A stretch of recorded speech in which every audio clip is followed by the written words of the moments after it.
Mensagens que edificam. O comentário de Carlos Henrique Silva. A partir do versículo 40 do capítulo 1 de Marcos, alguém se aproxima do Senhor Jesus, é um leproso, e rogando ao Senhor Jesus, ele põe de joelho e pede para que seja limpo. E tendo ele dito isso, o Senhor Jesus estendeu as suas mãos, tocou no leproso e ele ficou curado. Em obediência à lei descrita em Levítico, no capítulo 13 e no capítulo 14, os líderes religiosos declaravam que as pessoas que eram portadores da lepra eram pessoas impuras.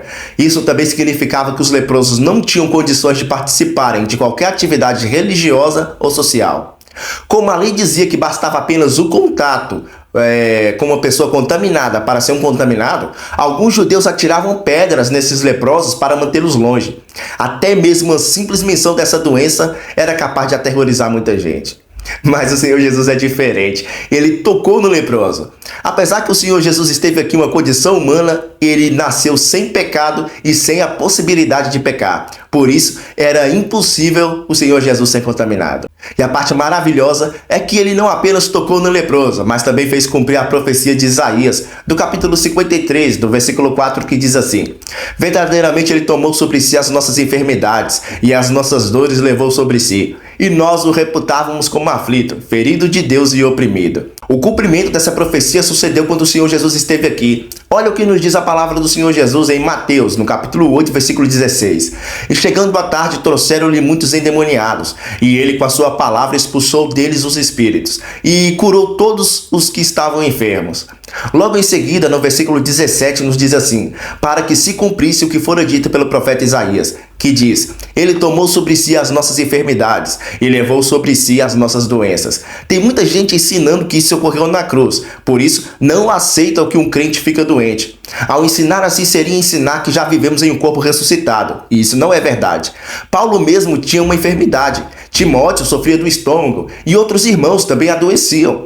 Claro que na cruz o Senhor Jesus levou todas as consequências do pecado e devemos orar a Deus para que, se for da vontade dele, alguém seja curado. Lembrando que o Senhor Jesus não é o nosso servo e não devemos lhe dar ordem. Vemos muitas pessoas hoje orando, querendo decretar curas e milagres. Se o Senhor Jesus curar, ele tem as suas razões. Mas se ele também não curar, também tem as suas razões. A partir do versículo 43, o Senhor Jesus dispensou um homem já curado, mas deu uma ordem no versículo 44. Não diga nada a ninguém, porém vai e se apresenta ao sacerdote e oferece a tua purificação, o que Moisés determinou, para lhe servir de testemunho. Isso porque quando o leproso era curado, ele deveria se apresentar ao sacerdote para ser examinado e em seguida deveria oferecer uma oferta de agradecimento no templo.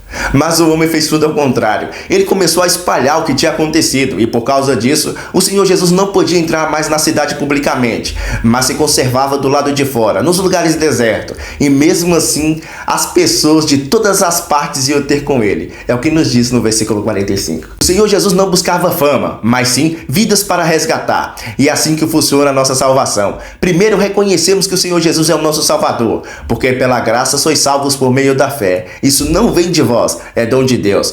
Não vem de nossos esforços, não vem das obras para que ninguém se glorie. E em seguida, estamos aptos para executar as boas obras que Ele mesmo tem preparado, porque somos feituras suas criados em Cristo Jesus, para as boas obras, as quais Deus preparou para que andéssemos nela. Efésios capítulo 2, versículos do 8 ao 10.